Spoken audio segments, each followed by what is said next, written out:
দেখেন তো বুঝতে পারেন কিনা। এখানে হয়েছে আমার ব্রেক অফ স্ট্রাকচার এবং এর নিচে আমার কি থাকবে, আইডিএম। সো এখানে আমার আইডিএমটা কোথায় হয়েছে দেখেন, এখানে হয়েছে আমার আইডিএম। সো দেখেন এই যে মার্কেট একটা মুভমেন্টের মধ্যে আছে,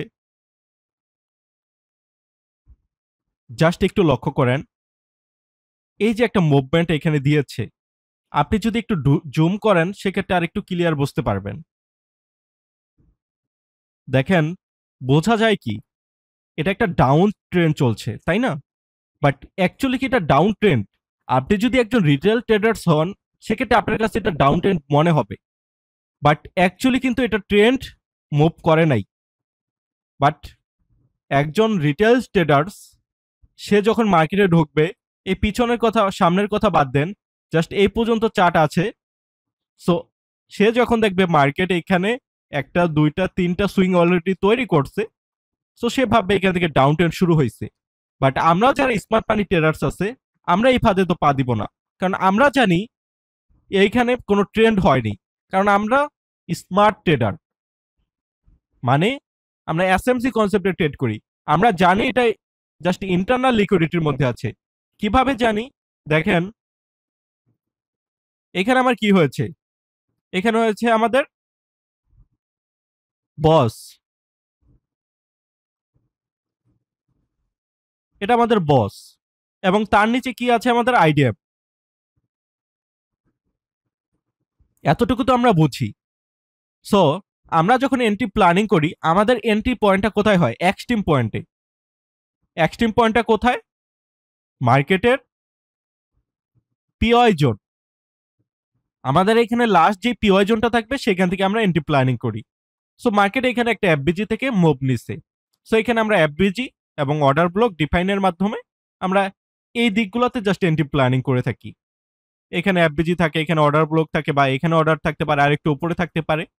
সো এই জোনগুলো থেকে আমরা এন্ট্রি প্ল্যানিং করি, আমাদের এন্ট্রি থাকবে একদম এক্সট্রিম পয়েন্টে। বাট রিটেল ট্রেডারদের চিন্তা ভাবনাগুলো একটু দেখেন, এটা কেন তাদের কথা আমাদেরকে ভাবতে হবে, আমরা একটু পরে বুঝতে পারবো। দেখেন এই যে ডাউন ট্রেন্ড হচ্ছে না, মানুষ কি ভাববে এখান থেকে ডাউন ট্রেন্ড স্টার্ট হয়েছে। সো এখান থেকে যারাই ডাউনের দিকে এন্ট্রি করবে তারা এখানে লিকুইডিটিতে ফেসে যাবে। এখানে মার্কেট লিকুইডিটি নেবে, লিকুইডিটি নেওয়ার পর এখানে আবার ডাউনে আসবে। সো মানুষ ভাববে এখান থেকে হয়তো এখন ডাউনে আসবে। সো মানুষ কি করবে, এখান থেকে ডাউন এন্ট্রি করবে। সো দেখলো যে এখান থেকে রিটেল ট্রেডার্সদের মতে এখানে আমাদের চেঞ্জ অফ ক্যারেক্টার হয়েছে, বা এখান থেকে তারা এমএসএস ড্র করবে। সো এখান থেকে এমএসএস হয়েছে, তারা এখান থেকে এন্ট্রি প্ল্যানিং করবে এই পজিশন থেকে। বাট মার্কেট এখানে এসে তাদের লস হবে। সো এক কথায়, আপনি যদি এই ইন্টারনাল সিচুয়েশনে ট্রেড করেন আপনি ফেসে যাবেন। আপনি যদি এই সিচুয়েশনগুলো ট্রেড করেন আপনি এসএল খাবেন। বাট আমাদের দেখেন, আমাদের এসএমসি কনসেপ্ট এতটাই নিখুঁত, এই পজিশনগুলোতে আমাদের কোনো এন্ট্রি প্ল্যানিংই নেই। আমাদের একদম এক্সট্রিম প্ল্যান থেকে এন্ট্রি প্ল্যানিং, এবং সেই পজিশন থেকে মার্কেট মুভ করে। অথচ রিটেল ট্রেডার্সরা এখানেই তাদের ব্যালেন্স হারায় ফেলছে, মানে এই জোনগুলা। সো এজন্য আমি বলি, রিটেল ট্রেডার্সদের খেলা যেখানে শেষ, আমাদের খেলা সেখান থেকে শুরু। কারণ এই যে সুইংগুলা হয়েছে না, এগুলাতে আপ ডাউন হয়েছে না, এগুলাতে তারা লস করছে। কারণ এখানে কিন্তু আপনার রিস্ক টু রেওয়ার্ড রেশিও 1:3, 1:4, 1:5 এরকম দেয় নাই এখানে, জাস্ট ছোট ছোট মুভমেন্ট।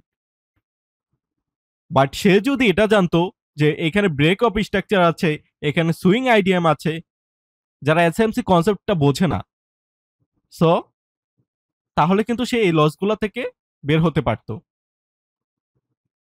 তো দেখেন, এজন্যই আমি বলি যে আমাদের মার্কেট ড্রয়িংটা ঠিকঠাকভাবে করতে হবে, তাহলে এই ইন্টারনাল লিকুইডিটি যে পয়েন্টগুলো আছে এগুলা থেকে আমরা বাঁচতে পারবো, কারণ এগুলো আমাদের প্রচুর অ্যাসেল খেয়ে ফেলে। সো এজন্য আমাদেরকে রিটেল ট্রেডার্সদের মুভমেন্টগুলো বুঝতে হবে। এই যে এখানে প্রচুর রিটেল ট্রেডার্সরা আছে, এবং স্মার্ট মানি ট্রেডার্সরা কখন অ্যাক্টিভ হয়? যখন রিটেল ট্রেডার্স খেলা শেষ এবং তারা ফুয়েল নিতে পারবে, যেই পজিশন থেকে ফুয়েল নেবে সেই পজিশনে তারা ফুয়েল নিতে যায়, ফুয়েল নিয়ে এগেন মার্কেটে একটা মুভ করে, অর্থাৎ মার্কেটে বাই হচ্ছে, একটা মার্কেট এভাবে আপে যাচ্ছে। সো মার্কেটের এই যে এখানে একটা সুইং করছে, এটা কোন সাইড? এটা বিএসএল সাইড। এটা কোন সাইড? SSL side. মানে sell side liquidity, selling side এটা, বাইং সাইড এটা, সেলিং সাইড এটা। সো মার্কেট এখানে বাইরে যাচ্ছে, সো ও এই পর্যন্ত যাচ্ছে, গেছে পর এখানে আর বাইং প্রেশার নাই। সো এখন তো মার্কেটের মুভমেন্টের জন্য আবার ডলার লাগবে, আর ও যে ওপরে যাবে সেই ডলার কোথায় পাবে? ও একটু পুলব্যাক দেয়। পুলব্যাক দিয়ে কি করে, এখানে যে লিকুইডিটি গুলো আছে, মানে লিকুইডিটি বলতে তো আমরা ডলারই বুঝে থাকি, মার্কেটে যে ভলিউম আছে, যেই ডলারগুলো আমাদের আমরা ডিপোজিট করছি সেগুলোই তো লিকুইডিটি হিসেবে কাজ করছে, এগুলো ও নিতে আসে। এইখান থেকে এই পিওয়াই জোন পর্যন্ত ও নিতে পারে, কারণ পিওয়াই জোনের মধ্যে আমরা জানি এগ্রেসিভ অর্ডার থাকে, এগ্রেসিভ অর্ডার। সো সেই এগ্রেসিভ অর্ডারে যখন ও আসে, ও এখন বিগ একটা মুভ করে, এবং এই পিওয়াই জোন এক পর্যন্ত ও এখান থেকে লিকুইডিটি নেয়, লিকুইডিটি দিয়ে মার্কেট মুভ করে। সো আমরা যারা এক কথা স্মার্ট মানি ট্রেডার্স আছি, আমরা লিকুইডিটিটাকে অবশ্যই খেয়াল রাখবো। এই যে মার্কেট এখান থেকে আপ ডাউন করছে, এখানে কি করতেছে? লিকুইডিটি নিতেছে। অর্থাৎ রিটেল ট্রেডার্সরা তো বলদ, ওরা তো বুঝতেছে না যে ওদেরকে নিয়ে মার্কেট এখানে খেলতেছে। হোয়েলসরা, স্মার্ট মানি ট্রেডার্সরা, ইনস্টিটিউশন, ব্যাংক, ওরা খেলতেছে, ওরা তো জানে না। ওরা ওরা ট্র্যাপে ফেলতেছে এদিকে। মানে রিটেল ট্রেডার্সরা উপরে অ্যাসেল দিলেও ফাঁসবে, এখানে নিচে অ্যাসেল দিলে ফাঁসবে, কারণ মার্কেট কোনো দিকেই মুভ হচ্ছে না, না আপের দিকে মুভ হচ্ছে না ডাউনে। ওকে একটু রিটেল ট্রেডার যারা আছে আর কি, নিউ ট্রেডার্স, ওদেরকে দেখায় যে মার্কেট এখানে এত বড় একটা সেলিং প্রেশার, এখান থেকে এখন ডাউনে আসবে, আর আবার উপরে চলে যায়, উপরে যায় ওরা আবার উপরে বাইং প্ল্যানিং করে, আবার নিচে চলে আসে। সো দেখেন এই জোনগুলো থেকে কিন্তু আমরা বেঁচে গেছি। তো এইভাবে অ্যাকচুয়ালি আমাদের ইন্টারনাল লিকুইডিটি গুলো থেকে বাঁচতে হবে। সো দেখেন, এগেন যদি আমি এখানে মার্কেট স্ট্রাকচার ড্রয়িং করি, আবার আপনি কত লিকুইডিটি থেকে বেঁচে যাবেন। দেখেন এখানে আমাদের সুইংটা কোথায় হয়েছে, দেখেন আপনি নিজে একটু থিঙ্কিং করেন। এখানে দেখেন আমার লাস্ট হাই ক্যান্ডেল এখানে কোনটা আছে? লাস্ট হাই ছিল এই রেড ক্যান্ডেলটা। এটা লো ব্রেক হতে হবে এবং হাই ব্রেক হতে হবে। সো আমরা দেখছি এখানে লো ব্রেক হয়েছে এবং হাই ব্রেক হয়েছে। সো পরবর্তীতে বডি দেওয়া ব্রেক হওয়ার আগে আরেকটা এখানে উইক তৈরি হয়েছে, পরবর্তীতে এখানে আরেকটা উইক তৈরি হয়েছে লাস্ট হাই, এবং এটা লো গেছে, এখান থেকে ব্রেক গেছে, এখান থেকে এক কথায় এখানে আরেকটা হাই তৈরি হয়েছে, পরবর্তীতে এটা লো ব্রেক হয়েছে, এটার হাই ব্রেক হয়েছে। সো এক কথায় আপনি সুইং কোথায় ধরতে পারেন? বোঝেন নাই হয়তো। আমার এইখানে দেখেন লাস্ট হাই হাই করতে করতে এটা হয়ে গেছে আমাদের লাস্ট হাই ক্যান্ডেল, এই ক্যান্ডেলটা। সো রোলস কি? এই ক্যান্ডেলের লো ব্রেক হতে হবে এবং হাই ব্রেক হতে হবে। সো এটা দুইটাই হয়েছে। সো এখন এই দুইটা পজিশনে, মাস পজিশনে হবে আমাদের কি? আমাদের সুইং।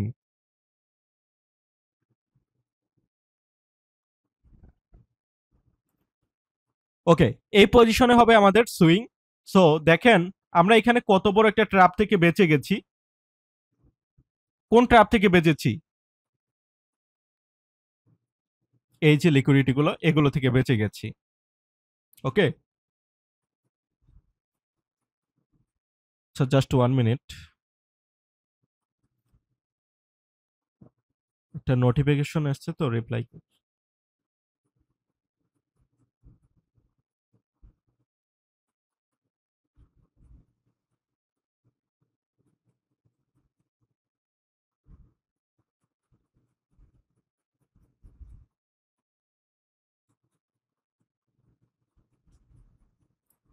ওকে, সো দেখেন আমি যেটা বলছিলাম একটু বোঝার ট্রাই করেন কাইন্ডলি। এই যে লিকুইডিটি গুলো নিল, আপনি আমি এসএমসি ট্রেডার্স, আপনি আমি এখানে সুইং মার্ক করলাম এখানে এসে, বাট যারা এসএমসি কনসেপ্টে ট্রেড করে না, তারা কি করবে? তারা এখানে selling pressure, buying pressure, order block, FBG, এগুলো দেখে এখান থেকে এন্ট্রি প্ল্যানিং করবে। তো তারা তো এই লিকুইডিটিতে ফাঁসবে। বাট আপনি আমি দেখেন আমার কনসেপ্টটা একদম, যেই লিকুইডিটি গুলো আছে মার্কেটে, যেই ম্যানিপুলেশন গুলো আছে, এগুলা শেষে যেই অ্যাকুমুলেশন আছে, প্রথমে হয় কি অ্যাকুমুলেশন, পরে হয় ম্যানিপুলেশন, তারপর হয় ডিস্ট্রিবিউশন। সো যে অ্যাকুমুলেশন করে মার্কেট, এই অ্যাকুমুলেশন থেকে আমরা বেঁচে গেছি। সো পরবর্তীতে এখানে আমাদের সুইং হয়েছে, দেন আমাদের এখান থেকে আইডিয়াম হবে। সো আমরা যে কোনো ট্রেড করি, আমরা যে কোনো কনসেপ্টে বা যে কোনো স্ট্র্যাটেজিতে ট্রেড করি, এসএমসি কনসেপ্টে যে কোনো স্ট্র্যাটেজি ফলো করি, বাট আপনি যদি এই মার্কেট স্ট্রাকচারটার মধ্য দিয়ে বাকি যে আপনার স্ট্র্যাটেজিগুলো আছে এগুলাকে ইম্পোর্ট করে সাজাতে পারেন, তাহলে মার্কেট থেকে আপনি লুজার হবেন না।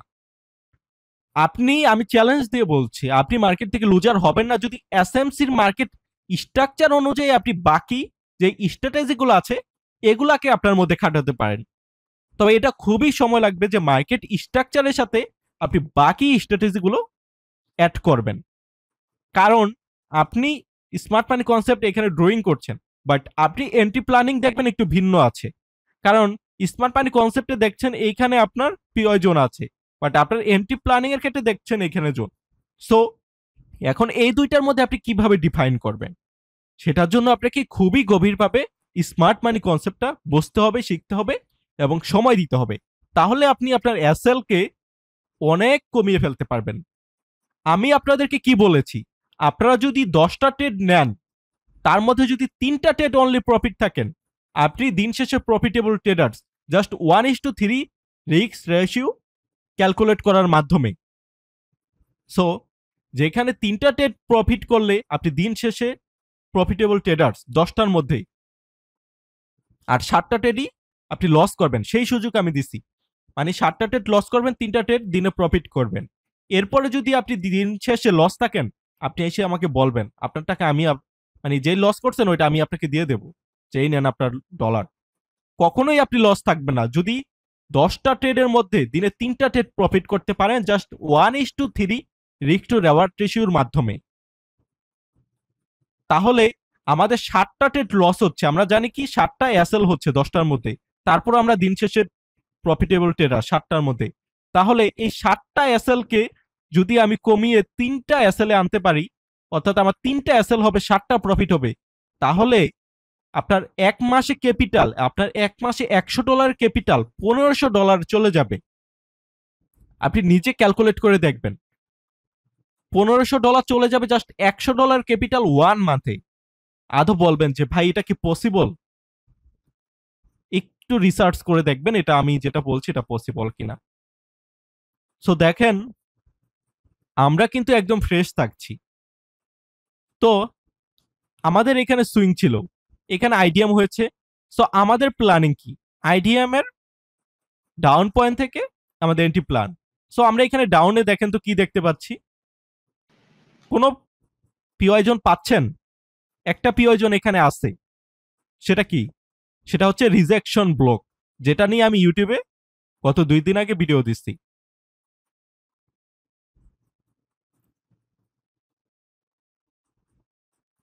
দেখেন আমাদের রিজেকশন ব্লকের রোলস কি। আমাদের এই যে বডির রিজেকশনের মাঝখানে মিডল লেভেলটা আছে, এর নিচে বডি ক্লোজ থাকতে পারবে না, এর নিচে উইক যত দূর পর্যন্ত আছে আসুক, বাট এই 50% ওপরে আমাদের বুকে বডি ক্লোজ দিতে হবে। সো দেখেন এইখানে জাস্ট আপনি একটু তাকান, জাস্ট একটু তাকান যে আমাদের কনসেপ্ট কতটা পাওয়ারফুল। দেখেন আমি তো একদম মার্কেট থেকে দেখাচ্ছি, আমার বানানো কিছু না।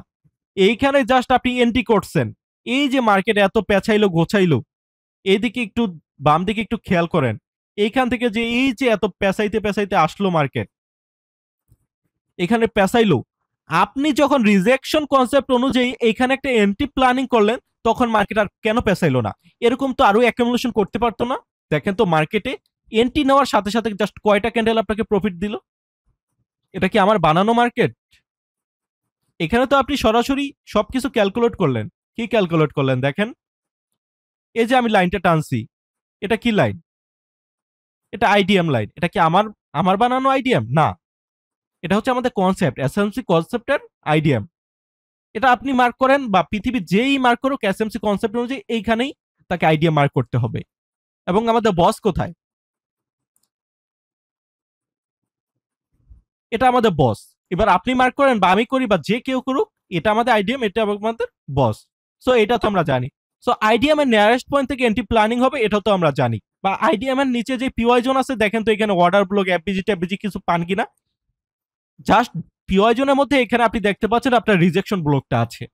সো সেটাকে আপনি জাস্ট দেখেন, ড্র করছেন, আর মার্কেটের মুভমেন্টটা দেখেন। আপনি তো আপনার বস পর্যন্ত এন্ট্রি প্ল্যানিং করবেন, তাই না? সো রিস্ক টু রেওয়ার্ড রেশিওটা একটু হিসাব করেন।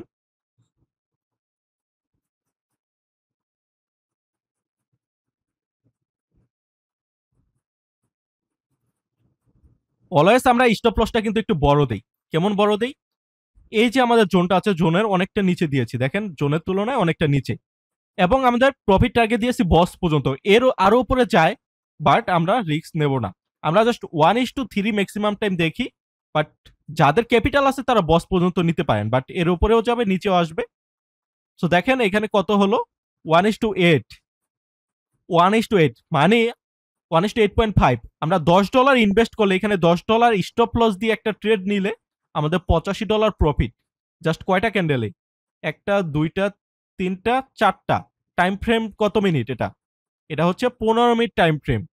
সো চারটা ক্যান্ডেলে হচ্ছে 1 ঘন্টা, মানে 1 ঘন্টায় জাস্ট আপনার টেক প্রফিট হিট। অথচ এখানে ক্যান্ডেলের পর ক্যান্ডেল হয়েছে, এরকম মুভমেন্ট এখানে আসে নাই। এদিকেও তো এরকম একটা মুভমেন্ট আসতে পারতো, কেন এখানে মুভমেন্ট আসলো? ভাই আপনি স্মার্ট মানি ট্রেডার্স, এটা আপনাকে বুঝতে হবে। আপনার সাথে অন্য কারো তুলনা নেই। আপনি যেখানে এন্ট্রি প্ল্যানিং করছেন, এটা অন্য কারো চিন্তা ভাবনা নেই। রিটেল ট্রেডার্স, এই পৃথিবীতে অনেক রিটেল ট্রেডার্স। এসএমসি কনসেপ্টে কয়জন ট্রেড করে? সো কনসেপ্ট বুঝতে হবে, ট্রেড করতে হবে। সো যাই হোক, আজকের ক্লাসটা আমি বেশি লং করব না, কারণ আমি পার্সোনাল ভাবে নিজেও অনেকটা ট্রেড নিয়ে ব্যস্ত, বা মানে এই ট্রেডিং জার্নিটা নিয়ে আমি খুবই ব্যস্ত। তারপরেও আপনাদের স্বার্থে জাস্ট এটা আজকে ক্লাসটা বলেছিলাম করাবো। সো এই জন্য, সো এখন যদি কারো প্রশ্ন থাকে, প্রশ্নগুলো করতে পারেন, আমি রিপ্লাই করবো ইনশাল্লাহ। আসসালামু আলাইকুম ভাই। ওয়ালাইকুম আসসালাম। কেমন আছেন ভাই? আলহামদুলিল্লাহ ভাই, আপনি কেমন আছেন? হ্যাঁ, ভালো আছি ভাই। এই সুইংটার ডাউটটা ক্লিয়ার আসছে না, আর একটু ডাউটটা ক্লিয়ার করে দেবেন? আচ্ছা, লাস্ট যে সুইংটা ড্র করছি সেটা? হ্যাঁ হ্যাঁ, এই সুইং এর ড্রোটা, মানে সুইংটা কেমন জানি পেস লেগে যাচ্ছে। আচ্ছা, একটু দেখা দেবেন আরেকবার অবশ্যই লাস্ট? অবশ্যই অবশ্যই দেখে দেব। দেখেন, একটু বোঝার ট্রাই করেন। আমার লাস্ট হাই কোনটা ছিল? এটা এটা ডাউন ক্যান্ডেল, মানে লো ব্রেক হয়েছে, যেহেতু আপ ট্রেন্ড। রুলস কি? আপ ট্রেন্ডে লো ব্রেক হতে হবে, হাই বডি দিয়ে ব্রেক দিতে হবে। সো দেখেন তো, এটার হাই বডি দিয়ে ব্রেক করছে, এখানে উইক তৈরি হয়েছে, তাই না? সো রুলস কি? এই উইককে বডি দিয়ে ব্রেক দিতে হবে। বাট দেখেন, এই উইকটা কিন্তু এর আগের উইকের থেকে বড়,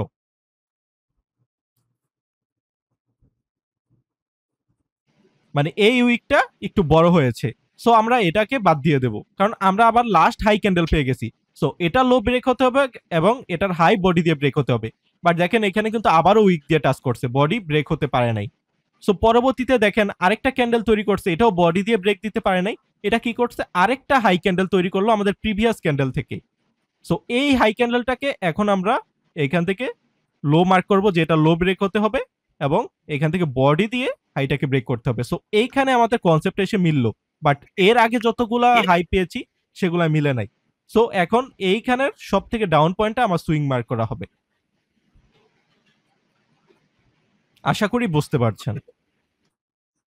জি জি, clear. Okay, thank you.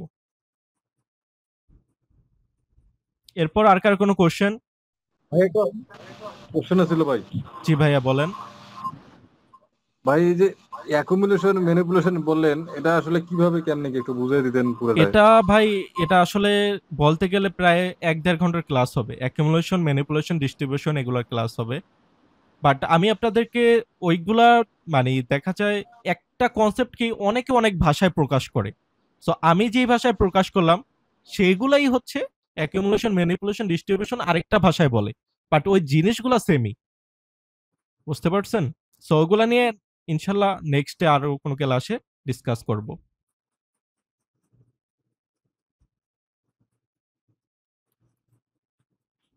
So কারো কোনো কোশ্চেন আছে যদি থাকে বলতে পারেন, আমি ইনশাল্লাহ সলভ করে তারপর ক্লাসটা এখানে ইন করব। ভাইয়া আমরা একটা এন্ট্রি নিলে সেখানে রিস্ক রেশিও আমরা কত পিস নিতে পারি, কত পার্সেন্ট নিতে পারি? 1:3 রিস্ক টু রেওয়ার্ড রেশিও হিসাব করবেন, এটা আমি অলওয়েজ বলি। তাছাড়া আমার পার্সোনালি যে বেস আছে সেই বেচে আমি অলওয়েজ বলি সবাইকে যে প্রথম অবস্থায় 1:3 রেশিওর উপর কেউ যাবেন না, যাদের নাকি ব্যালেন্স প্রথম অবস্থায় স্মল। সো 1:3 আপনি জাস্ট 10টায় যদি 3টা প্রফিট করতে পারেন ট্রেড, আলহামদুলিল্লাহ বলে দিন শেষে ঘুমায় যান। মানে আপনার প্রফিট যে আছে নাকি নাই এটা নিয়ে চিন্তা করতে হবে না, আপনি অবশ্যই প্রফিটে থাকবেন। জাস্ট 1:3 ইউজ করেন। আর যখন আপনার ক্যাপিটাল বড় হয়ে যাবে, বড় করেন, টেক প্রফিট 1:4 যান। বা আপনি মার্কেট মুভমেন্টও দেখতে হবে। এখানে যে শুধুমাত্র রিস্ক টু রেওয়ার্ড রেশিও অনেক জায়গায় আপনার 1:5 পাচ্ছেন, সেখানে যদি 1:7 দেন তাহলে তো সেখানে হবে না। বাট 1:3 মিনিমাম সব জায়গায় আপনি পাবেন, আমার এক্সপিরিয়েন্স থেকে বলছি। ভাই বুঝতে অনেক পারছি। সময় অনেক ভাই 2 হয়, কারণ এই এসএলটা বড় হয় কোন কোন জোনের ক্ষেত্রে। হ্যাঁ হ্যাঁ, সেগুলো একটু আমরা বুঝতে হবে, এসএলটা ওগুলো কত একটু পিস মডিফাই নিতে করতে পারি? হবে, ওগুলো অবশ্যই একটু মডিফাই করতে হবে। কারণ এজন্যই তো আমি আরে আপনাকে ভাই বলছি যে নলেজ দিতে হবে, যাতে আপনি নিজের মতো করে একটু মডিফাই করতে পারেন। সব সব জায়গায় আপনার মুখস্থ কনসেপ্ট চালালে তো হবে না। ভাই আমরা স্টপ লস সর্বোচ্চ কত পিস নিতে পারি? স্টপ লস আপনার ডিপেন্ড করে আপনার যে জোনটা আছে। এখানে যে আমি স্টপ লসটা নিচ্ছি, এখানে দেখেন আমার এই যদি উইকটা বড় হতো সেক্ষেত্রে আমার জোনটা আরো বড় হয়ে যেত। সো তখন আমার স্টপ লসের পজিশন বড় হতো এবং স্টপ লস আমরা ছোট করতে পারবো 50% লেভেল ড্রোর মাধ্যমে। সো আমাদের সিচুয়েশন বুঝে কাজ করতে হবে। আমাদের সিচুয়েশন বলছে মার্কেটে স্টপ লস একটু ছোট দিলে প্রবলেম নাই, সো আমরা ছোট। আর সিচুয়েশন মার্কেটের যে কন্ডিশন, রিসেন্ট কন্ডিশন, সেটা আমাকে বলছে যে মার্কেট আমাকে স্টপ লস বড় নিতে হবে, তাহলে আমি এখানে সেফ থাকছি। সো তখন আমি সেফ থাকবো। অনেক ক্ষেত্রে 4-5 পিস স্টপ লস হয়ে যায় 100 ব্যালেন্সে, সেক্ষেত্রে কি এটা নেওয়া কি ভালো হবে নাকি আরো কমাইতে হবে? আপনার স্টপ লস যদি অনেক বড় হয় সেক্ষেত্রে আপনি রেক্টেঙ্গেলে 50% লেভেল ড্র করে আপনি স্টপ লস ছোট করবেন।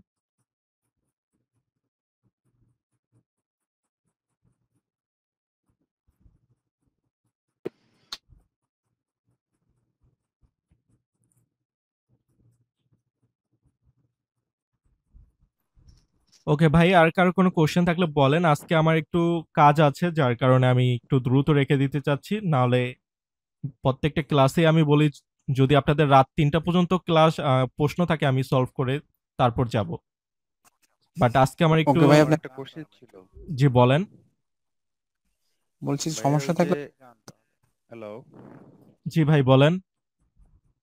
জি আমি বলতে চাচ্ছিলাম যে আইডিএম এর নিচে যদি পিওআই জোন আপনার 3টা 4টা থাকে আর কি, এফবিজি এরিয়া বা অর্ডার ব্লক বা রেজিস্ট্রেশন ব্লক, তা আমরা যখন মানে এন্ট্রিটা নিব সেক্ষেত্রে কি ওই যে মানে আপনার ছোট টাইম ফ্রেমে শিফট হয়ে এমএস হওয়ার পরে এন্ট্রিটা নিব, না কিভাবে এন্ট্রি প্ল্যানিংটা করব সেক্ষেত্রে সেক্ষেত্রে একটু যদি আপনি ক্লিয়ার করতেন। রিজেকশনের ক্ষেত্রে অন্যান্য দিক থেকে দেখা যায় যে আপনি অবশ্যই কনফার্মেশন নিতে হবে। আমার 4 থেকে 5টা কনফার্মেশনের সাইকোলজি আছে, সেগুলো আমরা ইউজ করব। এবং রিজেকশনের ক্ষেত্রে দেখা যায় যে এই জিনিসটা যদি একটু কনফার্মেশনটা একটু যদি ক্লিয়ার করতে, মানে এই জিনিসটা ধরতে পারতেছি না যে কনফার্মেশন কোন হচ্ছে এরিয়া আপনার থেকে। এমএসএস, ক্যান্ডেলস্টিক সাইকোলজি, তারপরে হচ্ছে ভলিউম, যেগুলো নিয়ে আমার ভিডিও দেওয়া আছে, তারপরে হচ্ছে আরএসআই, প্রত্যেকটা নিয়ে আমার ভিডিও দেওয়া আছে। কারণ হ্যাঁ এগুলো এগুলো নিয়ে দেখা দেখেছি যায় মোটামুটি ক্লিয়ার আর কি। এগুলো নিয়ে দেখা যায় যদি কারণ আমার গত 2-3টা ট্রেড এরকম হয়েছে যে আমি পিআই জোন মার্ক করে রেখেছি, এমএস ক্লিয়ার হয়েছে, কিন্তু আরো একটু নিচে যে রিজেকশন দিয়ে তারপরে মার্কেট আবার আপ ট্রেন্ডে গেছে, মানে এরকমও হয়েছে কিছু, মানে এসএল হিট করার পরে। এই যে এই জোনটাই আর কি ক্লিয়ার হতে পারতেছি না যে কিভাবে পারফেক্টলি আপনার এই জোনটা ধরবো আর কি, পিআই জোনটা। আপনার অবশ্যই এন্ট্রি প্ল্যানিং এর ক্ষেত্রে কনফার্মেশন ইউজ করতে হবে, কারণ কনফার্মেশনের কোনো বিকল্প নেই, আদারওয়াইজ আপনি লুজার হবেন। জি ভাই, ওইটাই আর কি, মানে এখনো ক্লিয়ার হতে পারতেছি না যে কনফার্মেশনটা আরো পারফেক্টলি কিভাবে নেওয়া যায় আর কি। সেক্ষেত্রে আপনাকে ক্যান্ডেলস্টিক সাইকোলজি বুঝতে হবে, এমএসএস বুঝতে হবে, আরএসআই বুঝতে হবে, ভলিউম বুঝতে হবে। এগুলোর কনফার্মেশন যদি আপনি আচ্ছা প্রপারলি বুঝতে পারেন সেক্ষেত্রে আপনি অনেক আচ্ছা কনফিডেন্সলি এন্ট্রি প্ল্যান করতে পারবেন। আচ্ছা আচ্ছা, হ্যাঁ নাইম ভাই। ঠিক আছে। হ্যাঁ, আপনি আমার যদি প্রশ্ন ছিল কি মার্কেটে লেগে থাকেন তাহলে প্রফিট করতে পারবেন। যারা মার্কেটে থাকে তারা অবশ্যই প্রফিট করতে পারবে, যারা সময় দিবে। বাট যারা নাকি ব্যাক টেস্ট করবে না, রিসার্চ করবে না, তারা কিছু করতে পারবে না।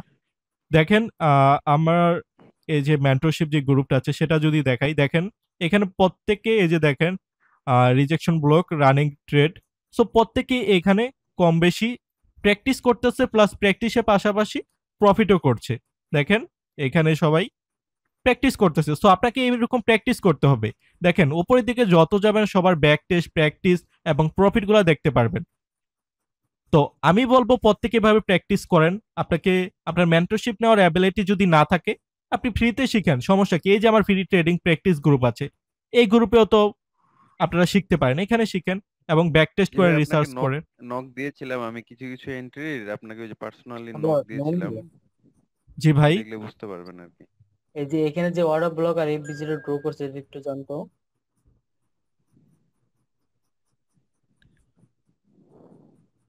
কোথায়? এই যে চার্টে ওপেন করা আছে, হ্যাঁ এটা, এটার অর্ডার ব্লক তো রেড ক্যান্ডেল তাই না? এখন এফবিজি কি উপরের যেটা মার্ক করছে ওইটাই হবে নাকি নিচে আরেকটা আছে ওইটা হবে? এটা হচ্ছে আপনাদের অর্ডার ব্লক, হ্যাঁ, এবং এটুকু কিন্তু হচ্ছে নিচে আপনাদের কি হবে? এফবিজি, এবং এটাও এফবিজি, এবং এটাও এফবিজি, এফবিজি হবে, সমস্যা নেই। হ্যাঁ, এই আমরা এন্ট্রি প্ল্যান কোন এফবিজি থেকে নেব, এন্ট্রি নেব কোন এফবিজি থেকে? অবশ্যই আমাদের এক্সট্রিম পয়েন্টের এফবিজি ভ্যালুয়েবল বেশি। ঠিক আছে। আর এন্ট্রি নেওয়ার সময় যে এমএসএস কনফার্মেশন এটা কি এমনি নিবো 1 মিনিটে, নাকি শুধু ক্যান্ডেল সাইকোলজি দেখো? না, 1 মিনিটে এমএসএস নেবেন, সেটা আমি পরবর্তীতে দেখাবো। আচ্ছা ঠিক আছে। হ্যাঁ, এখানে তো 5-6টা এফবিজি আছে। এখন আমরা কোন এফবিজি ধরতে পারি? নাইম ভাই, উপরের এক্সট্রিম পয়েন্টে এফবিজি যেই গুলো তো এফবিজিটা আমরা আছে সেটা। আর উপরে গেলে তো আমরা আইএফবিজি হিসাবে আমরা কাউন্ট করতে পারি, যদি মিটিগেশন করে ফেলায়। বুঝি নাই ভাই, আবার বলেন। বলতেছি যে উপরের এফবিজি গুলো যেগুলো, হ্যাঁ ওগুলো যদি এন্ট্রি না নেওয়া যায়, যদি মিটিগেশন করে দেয়, তখন তো আমরা আইএফবিজি হিসাবে ওগুলো কাজ করতে পারবো। আপনার আমাদের যে উপরে এফবিজি গুলো আছে এগুলা আমাদের প্রায়োরিটি দেওয়ার তেমন প্রয়োজন নেই। কোনটার প্রায়োরিটি দিব? আমাদের এক্সট্রিম অর্ডার ব্লকের সাথে যে এফবিজিটা থাকবে সেটা।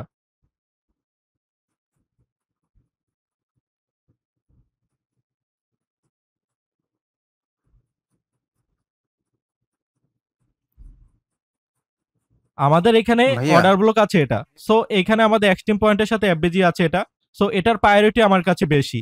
বাট এইখানে যে এফবিজি গুলো হচ্ছে, হ্যাঁ এগুলাও কাজ করে, বাট এগুলা যদি আপনি আইডেন্টিফাই করতে চান কোনটা রেখে কোনটা করবেন, বাট হ্যাঁ এগুলাকেও কাজ করাতে পারবেন যদি আপনার আইএফবিজির সাথে মিল থাকে সেক্ষেত্রে। ভাইয়া ভাইয়া জি ভাই বলেন। যে মানে আগে তো আমরা এফবিজিটা ড্র করব, দেন তারপর তো নিচে অর্ডার ব্লক নাকি? তো এখানে যে এফবিজিটা ড্র করছে ওখানে অর্ডার ব্লকের তো ভিতরে পড়ে যায় আর কি, তো তাতে প্রবলেম নাই নাকি? কোনটা অর্ডার তো ব্লকের ভিতর পড়ে যায়? একটি করেন, হ্যাঁ ওই যে যদি আমরা অর্ডার ব্লকটা কাউন্ট এটা করি। আমাদের অর্ডার ব্লক, হ্যাঁ এই যে এফবিজি। হ্যাঁ, তাহলে যদি ওই যে এফবিজিটা আর নিচের ওই লাইনটা থেকে ওই তো ধরা হয় এফবিজির মধ্যে তো নাকি? অর্ডার ব্লক পড়ে নাই। ও আচ্ছা, জি ভাইয়া ঠিক আছে। আর একটা প্রশ্ন ছিল নাইম ভাই, জি ভাই বলেন। মানে অর্ডার ব্লকের সাথে যে ছোট্ট এফবিজি থাকে ওগুলো কি ভ্যালিড? ওটা কি অর্ডার ব্লক কাউন্ট করবো হ্যাঁ নাকি? করতে পারবেন, সমস্যা নেই। একদম ছোট থাকে কিন্তু। সমস্যা নেই, আপনি অর্ডার ব্লক দেখা যায় যেটা মেডিকেটেড সেটাও অনেক টাইমে কাজ করে, যেটা মেডিকেটেড হয়ে যায় সেটাও কাজ করে। আর এফবিজি ছাড়া তো অর্ডার ব্লক ভ্যালিড হয় না তাই তো? না না, হবে না।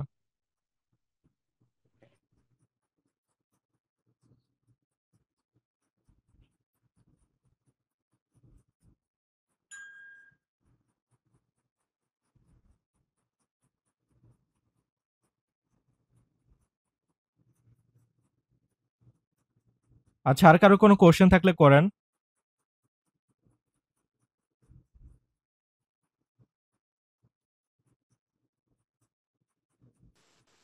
আসসালামু আলাইকুম ভাইয়া। ওয়ালাইকুম আসসালাম, সালমান ভাই বলেন। ভাই এই যে এখানে যে ওয়াটার বলটা দিছে, এই যে রেড ক্যান্ডেলটার উপরে, মানে বডির উপরে গ্রিন ক্যান্ডেলের বডিটা ক্লোজ করছে, মানে বডি দিয়া রেড ক্যান্ডেলটা ক্লোজ করতে পারে নাই। অনেক সময় দেখা যায় যে উপরে বডি ক্লোজ করার পরেও মানে ক্যান্ডেল নিচে চলে আসে, পরের ক্যান্ডেল নিচে চলে আসে। তো আমরা এখানে মানে কোন জায়গাটা মানে ভ্যালু ধরবো যে এখান থেকে ওয়াটার বল শুরু হবে? আমি আপনার প্রশ্নটা ঠিক বুঝতে পারিনি।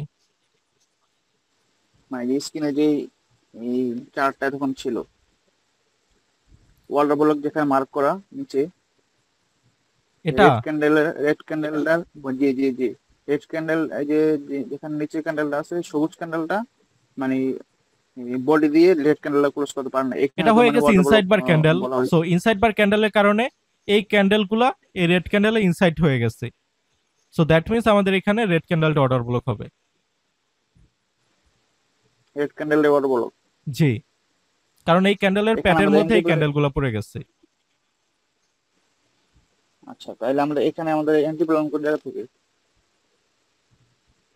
জি, এখানে কি আমাদের কোন এন্ট্রি প্ল্যান আছে নাকি?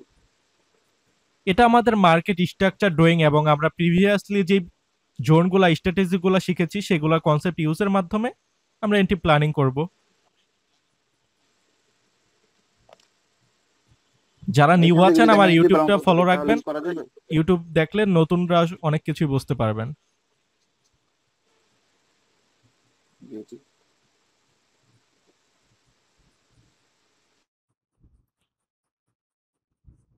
ওকে, ঠিক আছে, আজকের ক্লাসটা এখানেই এন্ড করছি। সো কারো যদি কিছু জানার থাকে অবশ্যই আমার সাথে কন্ট্যাক্ট করবেন বা আমাদের গ্রুপে কন্ট্যাক্ট করবেন, ইনশাল্লাহ আপনি হেল্প পাবেন।